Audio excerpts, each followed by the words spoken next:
ঠাকুর বাড়িতে যে কেউ আসতে পারে, তাতে কারোর কোনো অবজেকশন নাই। কিন্তু অভিষেক বন্দ্যোপাধ্যায় ঠাকুর বাড়িতে যেভাবে আসে, সেটা ঠাকুর বাড়িতেও একটা ফোর্স দেখাতে আসে, পুলিশ ফোর্স নিয়ে।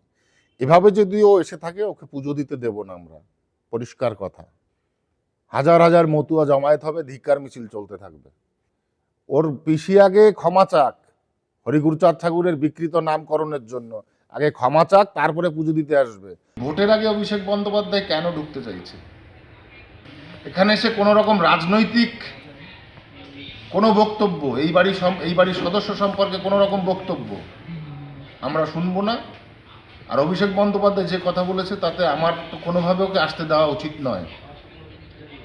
আমরা জমায়েত রাখবো, অভিষেক বন্দ্যোপাধ্যায় ঢুকবে, ওর উদ্দেশ্য কি, ইন্টেনশন কি আমরা দেখব, তারপরেই ওর বিরুদ্ধে যা করা সেটা আমরা ওখানে বসেই করবো। মমতাওয়ালাকে দিয়ে ঝামেলা পাকাবে আর ঠাকুর বাড়ি এসে মতুয়াদের সদ্গুণ গাইবে, কত পুলিশ নিয়ে আসতে পারে আমি দেখি ওই দিন।